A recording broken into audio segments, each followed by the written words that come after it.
بسم اللہ الرحمن الرحیم۔ دیکھتی آنکھوں اور سنتے کانوں کو ہمارا سلام پہنچے۔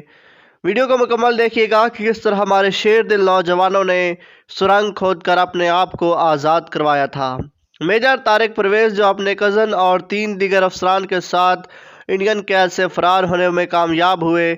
ریل گاڑی انڈین کے ایک اسٹیشن پر رکی تو اندر داخل ہونے والے انڈین فوجی افسر نے بلند آواز میں پوچھا، کسی نے کرنسی تبدیل کروانی ہے تو بتائے۔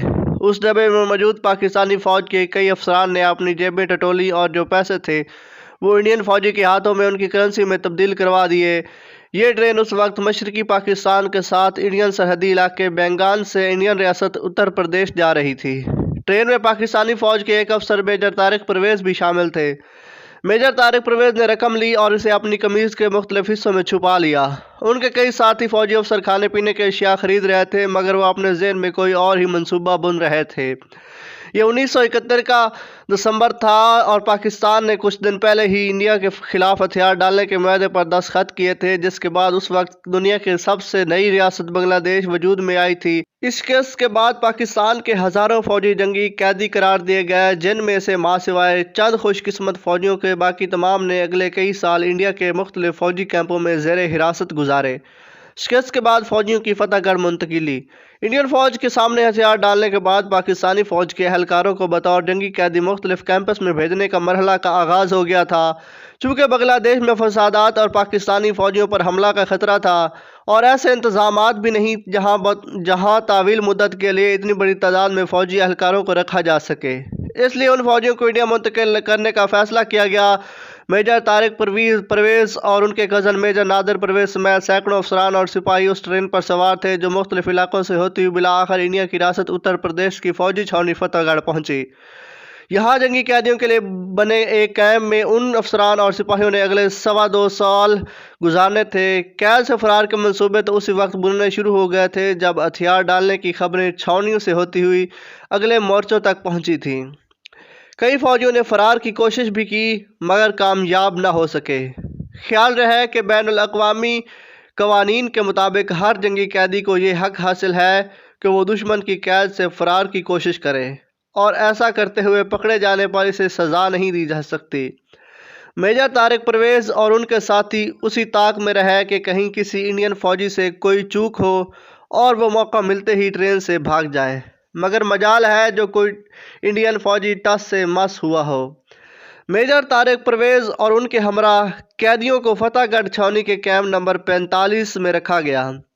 اس کیمپ میں افسروں کے لیے 2 لمبی بیرکس تھیں اور ایک بیرک کو 6 حصوں میں تقسیم کیا گیا تھا۔ ایک حصہ جونیئر افسروں کی رہائش کے لیے تھا جبکہ دوسرا حصہ تفریح کمرے، تیسرا حصہ ڈائننگ ہال اور چوتھا حصہ اردالیوں کے لیے مختص کیا گیا۔ باورچی خانہ اور سٹور روم بھی ایک حصے میں تھے۔ دوسری بیرک کو 2 حصوں میں تقسیم کیا گیا۔ ایک حصہ 8 فٹ لمبا تھا جس میں لکڑیوں سے 5 غسل خانے بنائے گئے تھے جبکہ دوسرے حصے میں 43 افسران نے رہنا تھا۔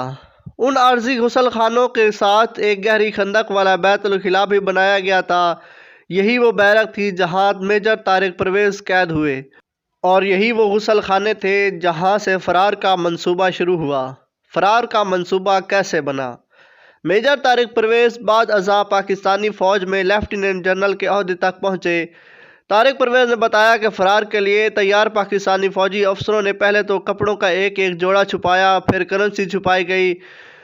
ان افسران نے بطور قیدی تصویریں کھنچوانے کے لیے داڑھیاں رکھیں۔ اس کی وجہ یہ تھی کہ فرار کے بعد وہ اپنا چہرہ کس حد تک تبدیل کر سکیں۔ لباس اس لیے چھپایا کہ ان کو ملنے والے سرکاری کپڑوں پر POW یعنی جنگی قیدی کی مہریں لگا دی گئی تھیں۔ یہ فرار آسان نہیں تھا اور وہ بھی اس قدر سخت سیکورٹی میں۔ انڈین فوج نے قید خانوں کو فل پروف بنایا تاکہ کوئی بھاگ نہ سکے۔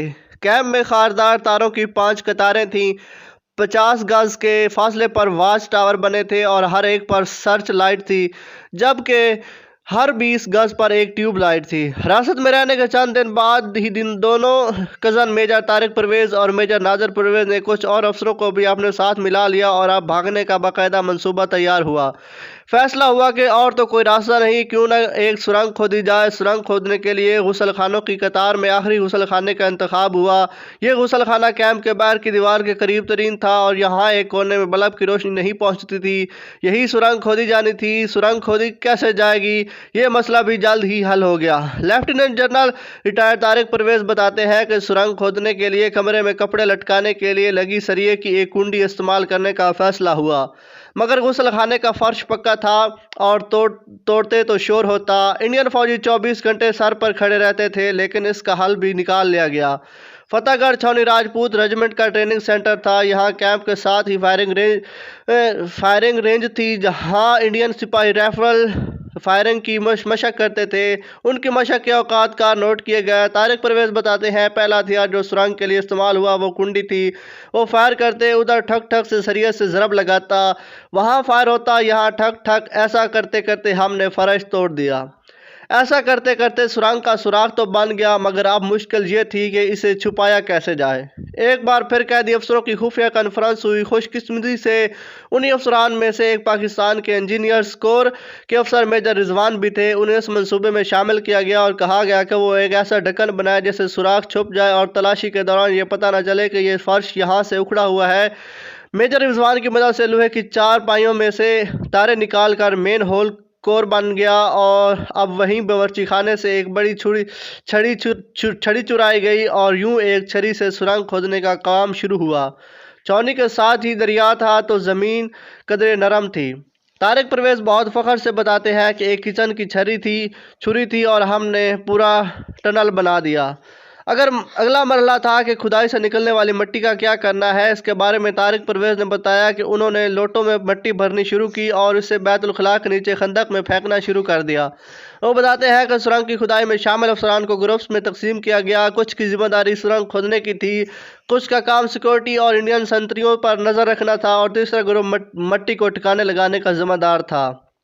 तारिक परवेज हंसते हुए कहते हैं, इंडियन फौजी ने किसी मौके पर यह गौर नहीं किया कि खंदक की गहराई कम हो रही है और आहिस्ता आहिस्ता मिट्टी का लेवल ऊंचा हो रहा है। जनवरी 1972 में शुरू होने वाला सुरंग की खुदाई का काम अगले 7 माह तक जारी रहा। फतेहगढ़ से फरार तारिक परवेज के हमरा फरार होने वाले फौजी अफसर कैप्टन नूर अहमद का कायम खानी ने हकायत जरीदे के मुदीर अनायतुल्लाह के हमरा उस फरार की पूरी दास्तान अपनी किताब फतेहगढ़ से फरार तक में रकम की है। वो लिखते हैं कि इंडियन अफसरान आकर भड़के मारते थे कि उनके कैंप की सिक्योरिटी इतनी ज़्यादा है कि वहाँ से कोई भाग नहीं सकता। ऐसे में एक जानिब चंद पाकिस्तानी फौजी उनके हाँ में हाँ मिलाते तो दूसरी जानिब जिस वक्त वो मुकालमे चल रहे होते थे, चंद कदम के फासले पर कई फुट गहरी सुरंग खोदने का काम जारी होता था। तारिक परवेज बताते हैं कि जब चेकिंग के लिए इंडियन फौजी आते तो सब लड़के भागते और गुसल खानों में लिबास तब्दील करते, मगर उस बाथरूम वाला नहीं निकलता था जहां सुरंग खोदी जा रही होती थी। वो मुसलसल नहाता ही रहता था। कैप्टन नूर कायम खानी लिखते हैं कि 16 सितंबर 1972 तक सुरंग कैंप की हदूद से भी निकल गई थी और उसके बाद मेजर नादिर परवेज, तारिक परवेज और कैप्टन नूर समेत 5 अफसरान ने मनसूबा बनाया कि वो 17 सितंबर की रात इंडियन फौजी की जानिब से कैदियों की गिनती के बाद वहां से निकलेंगे। 17 सितंबर की शाम पहले मेजर नादिर परवेज, उनके कज़न मेजर तारिक परवेज और कैप्टन नूर कायम खानी निकले, जबकि उनके चंद घंटे बाद कैप्टन जफर हसन गुल और लेफ्टिनेंट यासीन कैंप से निकले। उन फौजियों ने पाकिस्तान से आए यूनिफॉर्म पहना और सुरंग से निकले। उनकी वजह यह फैसला था कि अगर गोली लगी तो अपनी फ़ौज के यूनिफॉर्म में मरेंगे। तारिक परवेज बताते हैं कि हम सब ने यह फैसला किया था कि जो अफसर बिटोलियों की सूरत में निकलना चाहते हैं वो अपना मंसूबा तैयार करें और किसी दूसरे ग्रुप को इसके बारे में ना बताएं, ताकि पकड़े जाने की सूरत में तशद्दुद के बावजूद हम एक दूसरे के बारे में कुछ न बता सकें। वो बताते हैं कि 5 अफसरान के अलावा और कोई बाहर इसलिए नहीं निकला कि उनके पास ना तो इंडियन करेंसी थी और ना ही ऐसा लिबास जिस पर POW की मोहर सब्त ना हो। इसके अलावा फरार का फैसला एक मुश्किल कदम है। सब जानते हैं कि एक दिन पाकिस्तानी फौजी कैदी वतन वापस पहुंच जाएंगे, मगर फरार के दौरान पकड़े जाने की सूरत में वो गोली का निशाना बन सकते थे।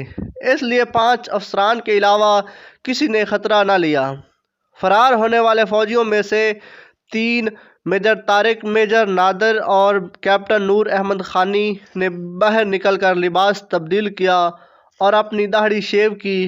इस तरह उनका हुलिया उन तस्वीरों से कुछ मुख्तलिफ हो गया जो आइंदा चंद रोज़ में इंडियन अखबारों में छपनी थी। آپ کو ویڈیو دیکھ کر کیسا لگا اور اپنے شیر دل نوجوانوں کے بارے میں جان کر کیسے لگا کہ کس طرح انہوں نے اتنی مشکل کے ساتھ خود کو فرار کروایا؟ اگر ویڈیو اچھی لگے تو پلیز ویڈیو کو لائک کر دیجیے گا اور چینل کو بھی سبسکرائب کر دیجیے گا۔ نیکسٹ ویڈیو اپنا بہت سارا خیال رکھیے گا۔ اللہ حافظ۔ پاکستان زندہ باد، پاک فوج زندہ باد، پاک فوج زندہ باد۔